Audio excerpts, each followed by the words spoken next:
Do I want to just hold this? Or I just want to hold this. So yes, this is the story of Live2. This is in the same vein. This is my story as well. So my name is McLean Portis. I'm from Nashville, Tennessee. And we're going to start the story where I always start it. I'm a filmmaker. Sort of. I always start that way. I started as a filmmaker because really I've always been an entrepreneur, but not driven by money. I'm driven by building something that makes people stop and stare. I like bringing people together to do crazy things, and eventually that took the format of picking up a camera and telling stories that way. We won't get too much into it, but I have a deep history of doing crazy things and bringing people together before that. My first YouTube channel that I ever started was in probably 2014. It was a trick shot channel. I was inspired by Dude Perfect, I think, to start making trick shots. And so in high school, literally freshman year, all of my friends were cool. They all played like football and did a lot of cool things, but I didn't play football. So I was doing stuff that very easily I probably could have been bullied for, but from the jump I realized if I just was fully about it and I wanted to make something work so badly.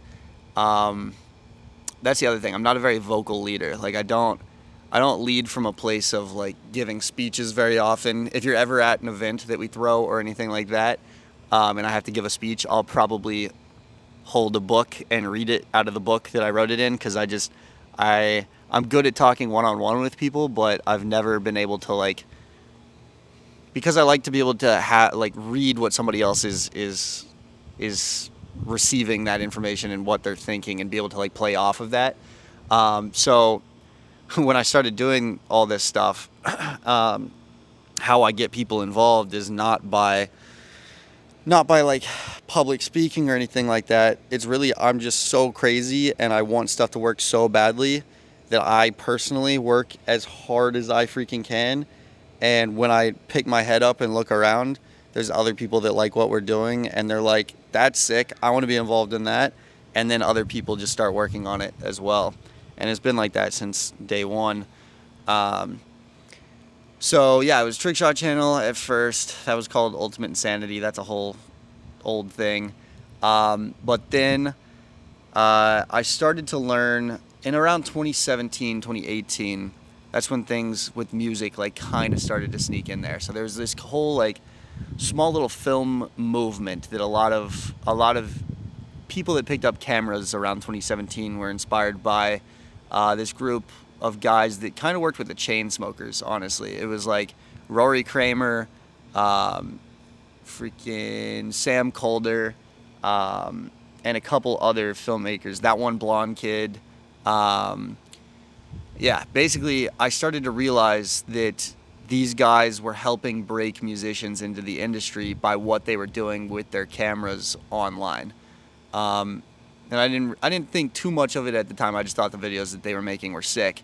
And so I started kind of leaning a little bit in that direction, but not necessarily just with musicians. I kind of just started making more videos about other things that were not just trick shots.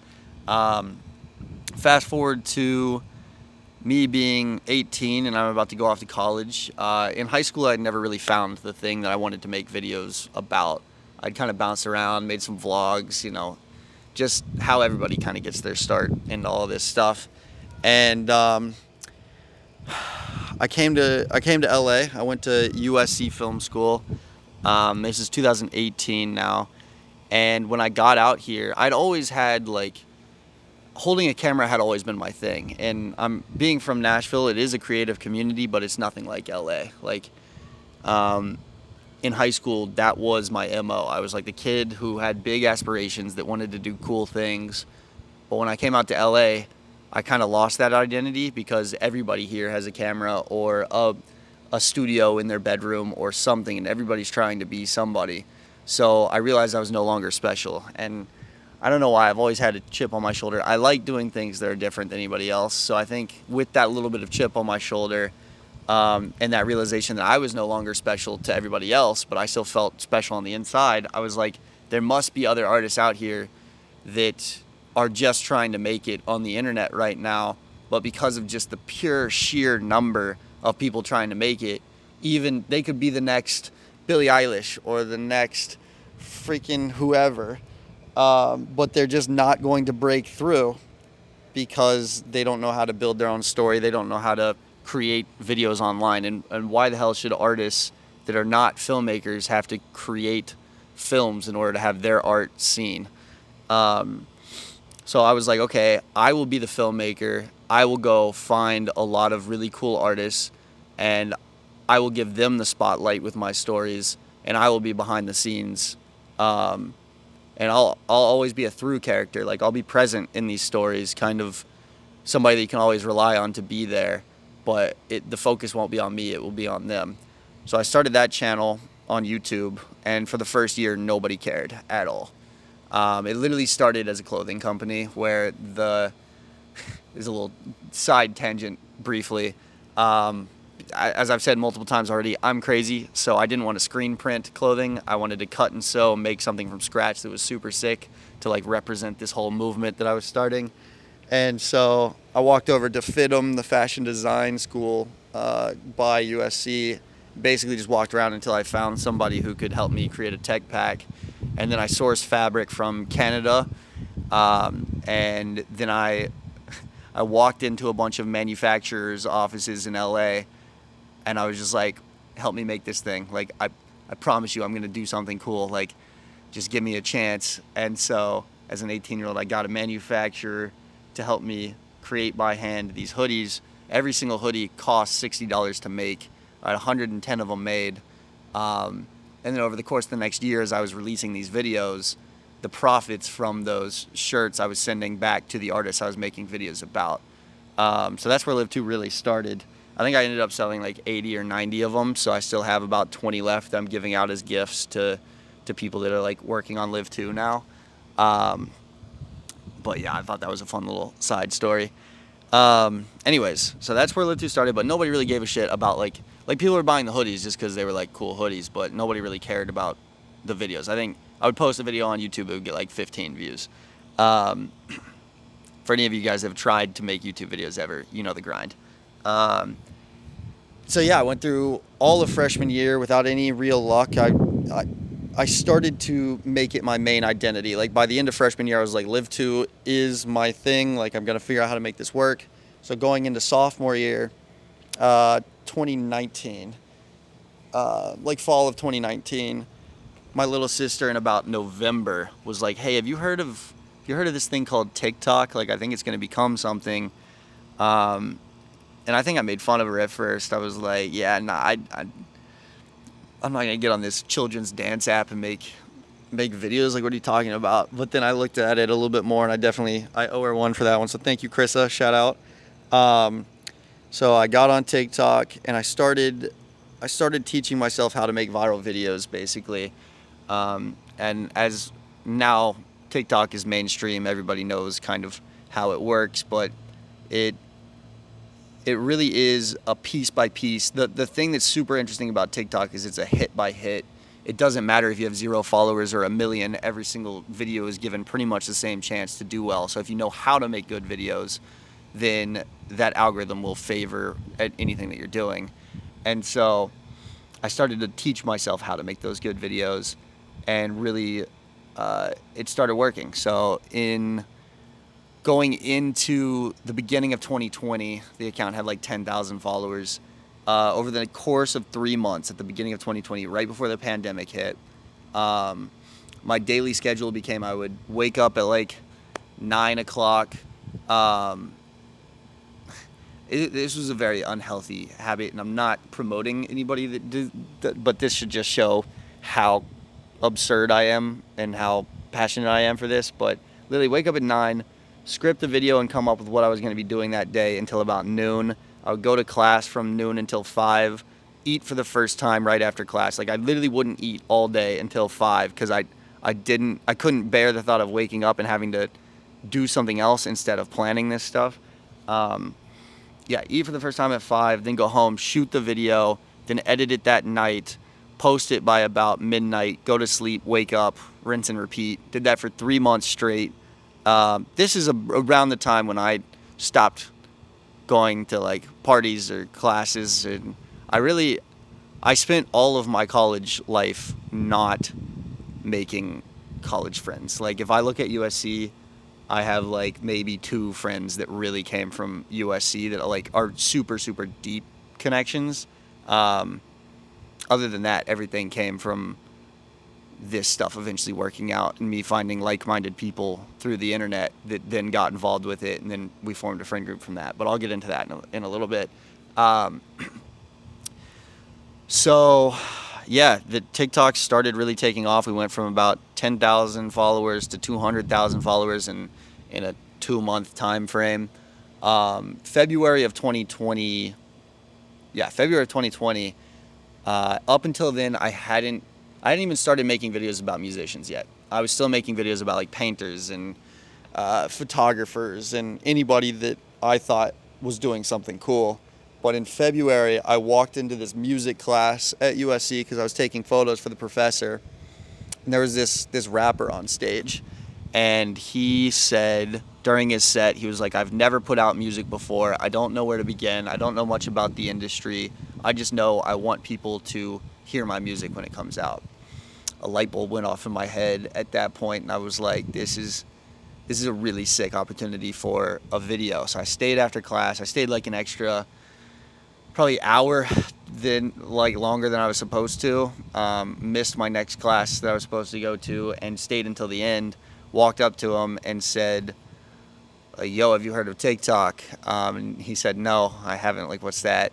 So I like explained a little bit to him what I did, and I was like, I think there's a really unique opportunity for a story here of 2 kids that know nothing about the music industry, one who makes rap music out of his dorm room, and the other who's telling artist stories out of his dorm room, and we can tell the story of trying to break you into the music industry ourselves and like have people follow along with that story. And this was early TikTok, so that had never really been done before. There was only like 1 or 2 other people that I can remember at the time that were like doing something with music really deeply on TikTok. So we did that overnight. That video did 2 million views. And for the first time, I saw the true power of telling a viral story about a musician instead of a different format of art. Like if you make a viral video about a painter or a photographer, maybe they'll get a couple more clients, sell a couple more paintings. But a musician, you can change their life completely. With one video can change everybody, like can literally jumpstart their career, and they become rocket ships that just absolutely take off. And the other side of things is every musician, every artist in music has to be a founder of their own business, but 95% of the time, artists don't even realize that they're founders of their own businesses. And so I find it super interesting that you have somebody at the core of this thing that needs to be a business, but around it is packaged this art that is their entire craft. And I fell in love with like being able to help them fund and find their path with what they're doing there. So it became very interesting very quickly, essentially. And I started to realize I wanted to just make videos about musicians. But right after that started, I think it was March of 2020, quarantine started. And so I went back home to Nashville because school was canceled, and I could no longer be in person with these artists that I wanted to make videos with.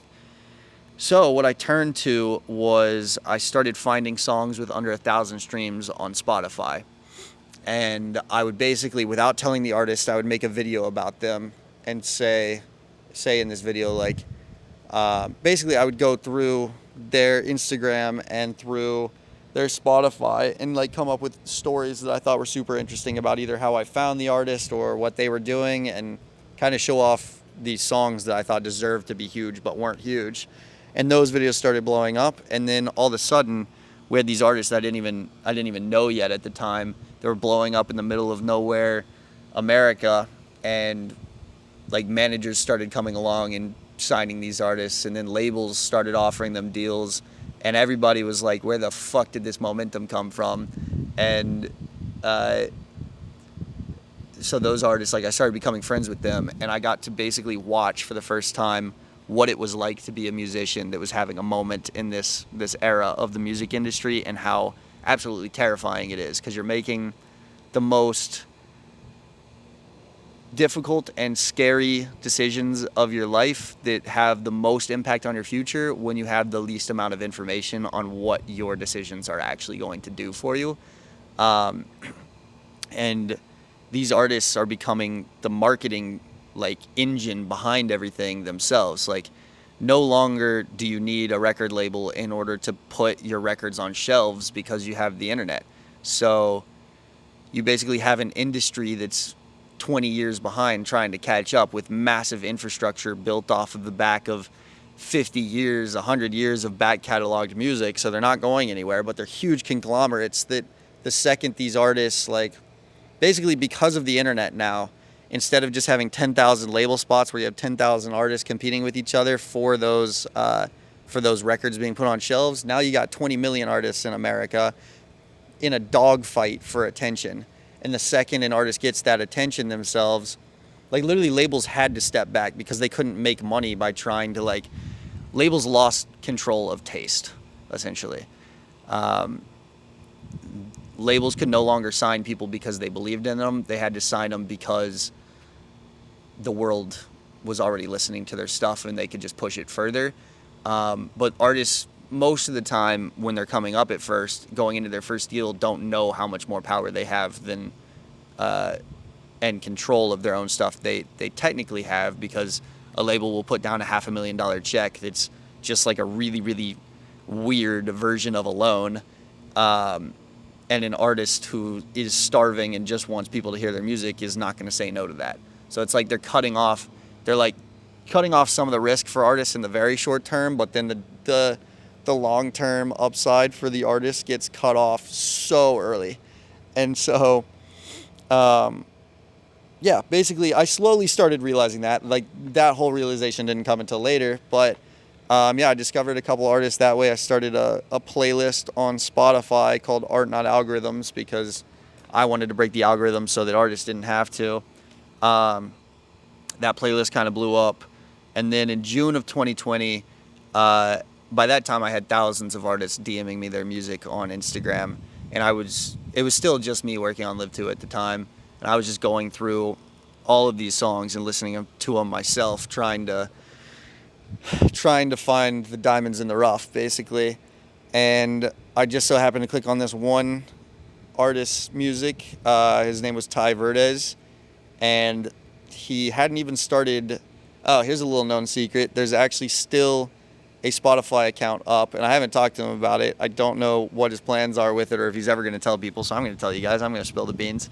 If you know Ty Verdes and his music, he has a previous account up called Tyler Semicolon on Spotify. You can look it up. I think right now it has like 500 monthly listeners.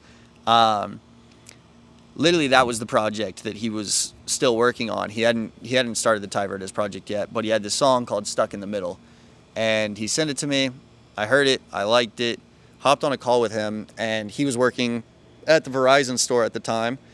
And so we hopped on this call, and very quickly, I think we both realized, I can't speak for him, but I definitely realized that he and I think pretty similarly in terms of how we see the world moving and how artists are becoming their own marketing engine. And so we kind of bonded very quickly over that. And he's always been really good at planning pretty far in advance and sticking to his plans and having like just the willpower to see things through. And so he laid out for me like this plan he was going to follow. And basically I was teaching him what I knew about how to make viral videos just here and there. And he was teaching me, even just from me observing him and just being a little bit of a homie with him, like I saw the power of being able to make these storylines happen on the artist's own page. And I took a step back and I was like, I do not need to be making all these videos myself on the Live2 TikTok channel, because up until then I'd only been able to make 1 or 2 videos about an artist before our entire brand seemed like it was about one artist. I need to catch my breath. Jeez, I've been talking for a while. But through the Ty Stuck in the Middle campaign, he made 60 plus videos about Stuck in the Middle on his own page, and I got to watch this ball of momentum slowly build around this thing to the point where it was doing 300,000 streams a day. And all of a sudden, that was the first song that I was like adjacent to that went gold. And so I took that information and I was like, I need to be running these storylines through the artist's own pages. I can find them. If you combine my ability to make viral videos and the artist's ability to not only make the music, but also use their account and their brand and their story and their everything, you combine those two things, we can really create successful projects. And so later that summer, in August of 2020, I was scrolling through TikTok one day and saw, I think, like the 3rd or 4th video of this girl named M. Byhold. Like 4th video she'd ever posted, I think. If you scroll back to the very bottom of her TikTok page, you'll see a video of her wearing like a red shirt, a red polka dot shirt, and she's singing this song called City of Angels. So I saw that, had maybe like 5,000, 10,000 views at the time I saw it, and I hopped on a call with her and I was like, hey, I'm going to sound absolutely crazy right now, but I think I just figured out something this summer with this guy named Ty Verdes that I can apply to other people and really help like change artists' lives. Like I've always had that's another thing. I've always been just blindly, absurdly confident that we can make stuff work. So I usually talk that way with artists. And she was like, well, I just moved back in with my parents after college. I have 700 monthly listeners and I have nothing to lose. So let's do it. And so I still didn't know anything about the music industry really. Our business model has had to change and morph very often. I'll get into that more. So like, I won't touch on it too much now. But yeah, we dropped one song together. That one was called City of Angels. We did a very rough version 1 of what I do now with artists on TikTok. I'm very good at understanding the way that TikTok moves because TikTok is just a conglomeration of people. Like everybody thinks it's the algorithm, but what's super interesting to me about TikTok is the algorithm is really just there to field the way that massive amounts of people feel about something and continue to push it out if people feel good about it. And so I'm good at finding ways to make people feel good about things. And so yeah, I basically bring that side of things. I bring that marketing side, and the artist brings their brand on the other side. And what we realized is where Ty Verdes basically has half a marketing brain and half an artist brain, not saying he's not incredible at both, but he only has one brain to work with. If we do this properly, then I have my pretty much full marketing brain with an appreciation for the art, and the artist has their pretty much full artist brain with an appreciation for the marketing side of things. And if we can get it to work fluidly, then we have 2 brains instead of 1 working on a project. And so that's what we did. We did that with the first song, City of Angels. I think when it came out, it kind of peaked around doing like 20 to 25,000 streams a day or so. So that took her from 700 monthly listeners to 120,000 or so maybe. Then I realized she was in a very fucked up manager's contract. I didn't know about it first. It took her 8 months to get out of that. So during that time, when I was like, hey, we can't work together because this contract is going to screw you over if we're successful, like, find a way out of that.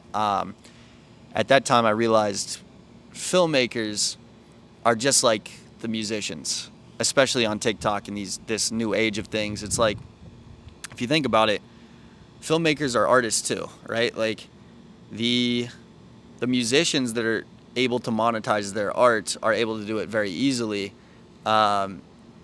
just because of the way that industry works. But filmmakers, even if you have 2 million followers on TikTok and you're getting 500,000 views every time you post a cinematic video or a story, you're not making any money off that. Like, the creator fund is shit. The brand deals that you're getting are super, super, super sporadic. And like, if you don't have a manager and proper infrastructure built around you, then like, you're not making any money. You're just doing it for the love of it. And so I realized, like, hey, I'm a filmmaker. I'm telling these artists stories. These artists are blowing up because of those stories. I have a lot of filmmakers that are following me, not making any money because they just love to do it. Why don't I bring them on board to help me tell these stories? And therefore, we're all discovering musicians, and there's kind of this new wave of like a way to discover musicians. It's almost like the filmmaker is more important than the manager. Not more important, but the filmmakers and the storytellers create the raw power behind an artist movement that is then shaped by managers and labels. And so it's kind of like this. I'll talk more on this in the future, like in the future of this video, I think. I'll circle back to this thought. But yeah, I started to realize that, and so I started bringing on more and more filmmakers, and they started coming around, and then my ability to work with more artists started to grow, and so these artists who were loving what we were standing for and hated making TikToks themselves, so like why not have somebody whose entire life like they love making videos come on board, and like this friend group started forming this community around this idea. And at the same time, I started to learn more and more about the music industry and the way it was operating. And just like I was saying earlier, now when these artists were entering into the scariest times of their lives, they had seen Live2 on TikTok already. They knew me. Like I had been painstakingly, I had edited 700 TikToks myself up until that point, sharing my story and like what we were doing. And so even if people didn't exactly understand it all yet, they knew that they could trust me. And so when I started helping artists in like good faith and just being the first person in their corner, our friend group started growing really quickly with really, really dope people from all around the country that were moving to LA and like were pursuing these dreams, and things were starting to work for them. And I was kind of always the closest confidant in like people that they would talk to. So I started to learn every aspect of this beginning ground level thing very quickly. And that just started snowballing on itself as well. And so circling back around to about a year ago, maybe a year and a half ago, we still hadn't had like our huge proof of concept. Like big picture industry really did not know what we were up to at all. Like I might have had a couple managers who thought it was interesting, who liked the playlist. Like they thought I was just a playlist curator, but like no, it's way bigger than that. Some people just thought I was a videographer, like, but no, it's way bigger than that. And so, yeah, Em got out of her manager's contract in like May of last year, and she was ready to gear up for another song. And so she was like, McLean, let's work on another song together. Like it worked really well last time. I want to do it again. So we geared up to do that. It was a song called Groundhog Day. When that one came out, I think we got that one up to like 15,000 pre-saves, and I have a whole theory on pre-saves. I won't bore you guys with it right now though. And yeah, 15,000 pre-saves. The videos in total probably did like 18 million views on her channel. Nothing crazy in terms of like other people using the audio, but 18 million views on the artist's own channel is definitely enough to like break a song into some very interesting places. And so, you know, that song, when it got on viral 50, I think it like peaked at like top 20 or something like that on the viral, I don't know, Spotify charts and stuff. And it was really weird because at that point, Em had no manager, no lawyer, and up until then, no labels like really knocking on her door. But then all of a sudden, she had everybody at once, and I was the only other person that like had somewhat anything to do with what was going on there. But it all happened very quickly, and like there's no fault of anyone who was involved. Like stuff breaks and moves very quickly in the music industry, and so like this is just a very typical thing that happens. And the, you know, managers that got involved and lawyers and stuff, they really just didn't know what we did and how Em and I work together, about how I bring what works on TikTok and how to help get people to care about it and how to help shape that story and keep the artists on track and shaping a movement around them. And the artist brings their brand. They really didn't understand this dynamic of these things. And so I quickly started to realize what we were doing was about to get cut out of the picture completely. And that was okay. It was a little bit sour to like swallow at first, but once I realized that, I was like, okay, fine. We just haven't proved yet to these people like how important this is. I just kind of became like more passionate. Like, yeah, you'll see one day. Like, you'll get it. Sucks a little bit that we couldn't really work and be partners on that M project anymore. But essentially, she and I had such a good rapport and like had become such good friends. She's literally one of my closest friends. That basically I was like, M, we're not going to get paid for this. It's very clear. Well, not even just not paid. Like, I really prefer to like co-found things with people and like be considered a partner on projects. I've been offered at this point like $50,000-$100,000 to run campaigns for people, and I say no, even though we're making jack shit right now around here. Like, it's not about that money. It's about being a part of something bigger than ourselves, and I don't like to just be seen as a marketing agency. So even if people do offer us upfront money, I turn it down 99.9% of the time. And so basically, yeah, I was like, you're going into this thing, you're like an upcoming artist, but you don't have your hit yet, and we don't have our proof of concept yet. We can't really work together on this business-wise, but why don't we just do this as friends? And we've done it twice already. With what I just learned from the last one, I think we can do this way bigger. And so we geared up to do one more campaign just for the hell of it. And when we started to dive into this version 3 of what we did, Numb Little Bug really started to catch some fire. She posted for the first time in August of last year. 7 million views first video.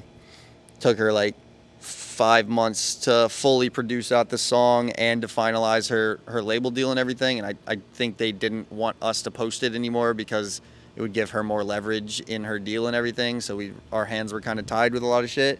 But then come December, when her stuff was finalized and whatnot, we were finally allowed to like fully lean into the song itself and build out this world around Numb Little Bug. And that's exactly what we did. I think those videos on her page totaled 30 million views or so that we did together. And it's always a very, very, very hands-on, very collaborative process where it's like,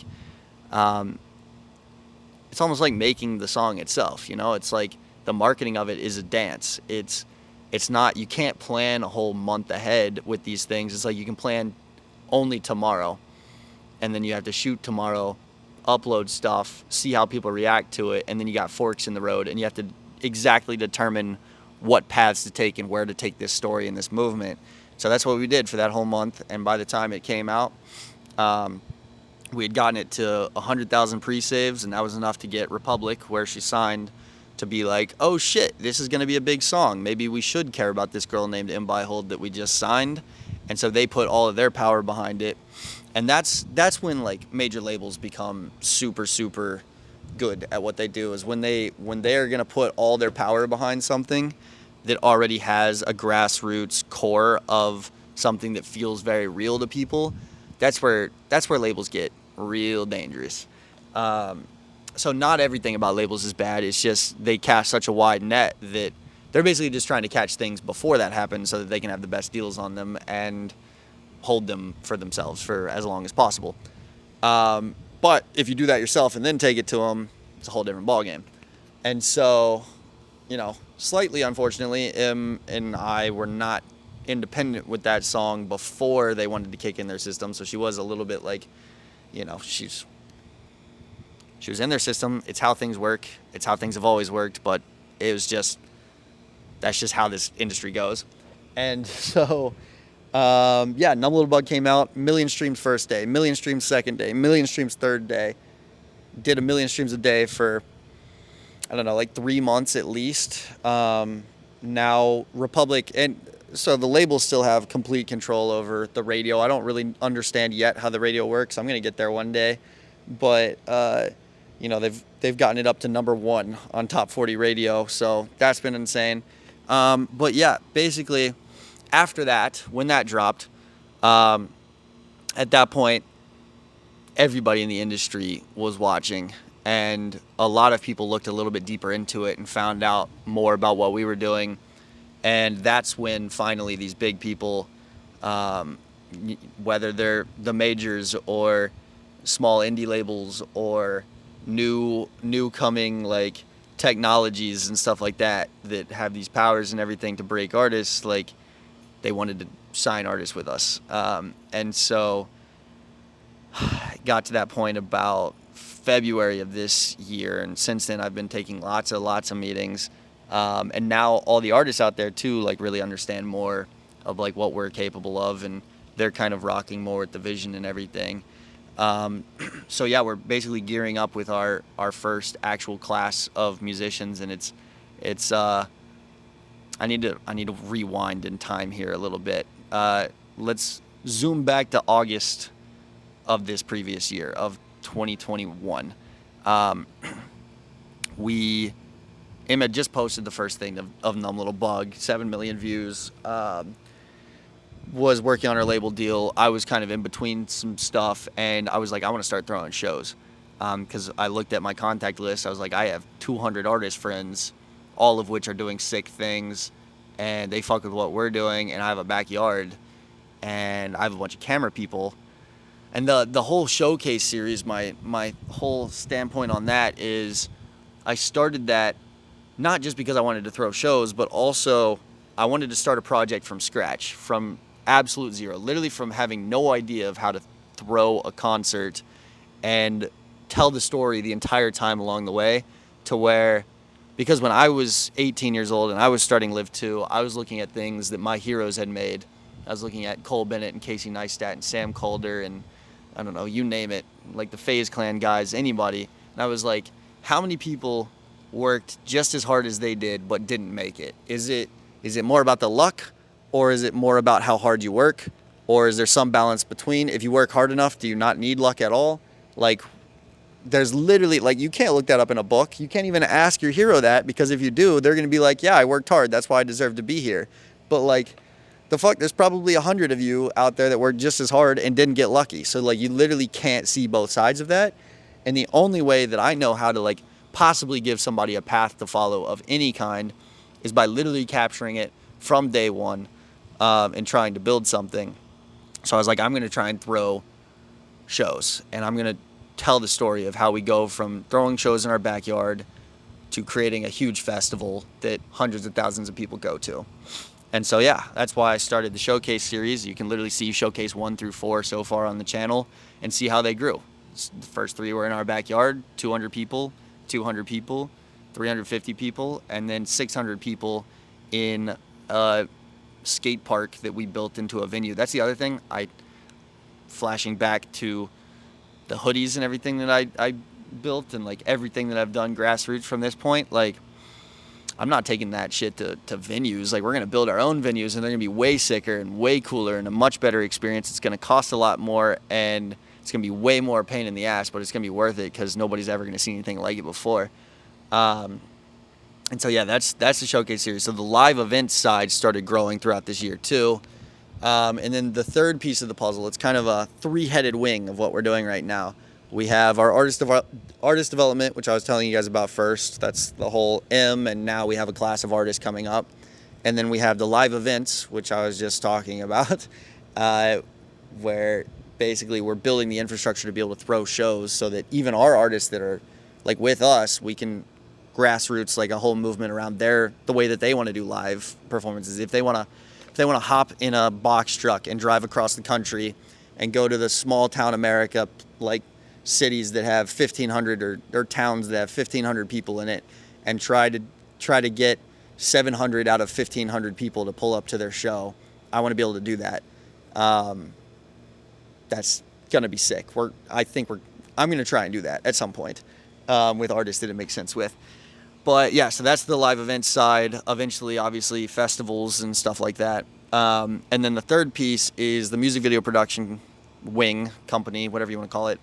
And that's built out of these filmmakers that I found who have a passion for what we're doing. Some of them were born to be directors, born to be producers.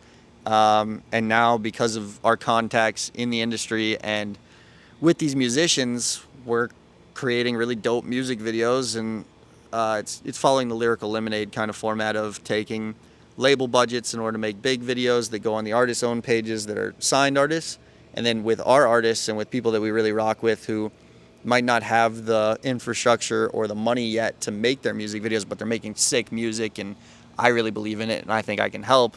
Then we put up the money for it, and I give them one of our film teams, and we create a music video for it and put it on our page. So all of this to say, it's a movement. It's not a business. It's a business built on the back of a movement, basically, which without the business, the movement couldn't exist, and without the movement, the business couldn't exist. And so it's a constant balance. I'm at the center of the web right now. Like, I'm the one that has to pull all the strings and build every team. And but there are people that have come on along the way who are now. What's crazy is there are people who wake up and the first thought in the morning is something about Live2, and there are people who go to sleep and their last thought at night is about Live2 because they're as crazy about it as I am. And I'm proud to call those people my friends and part of this movement as well.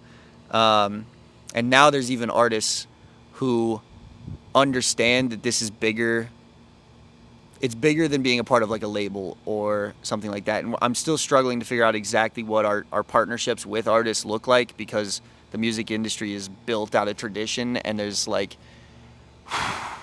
lot of ways you can accidentally screw somebody over. And it's my biggest fear to screw anybody over. I want to build things and get what we deserve and have the artists get what they deserve and everybody to be happy. Like, that, at the end of the day, is all that I want.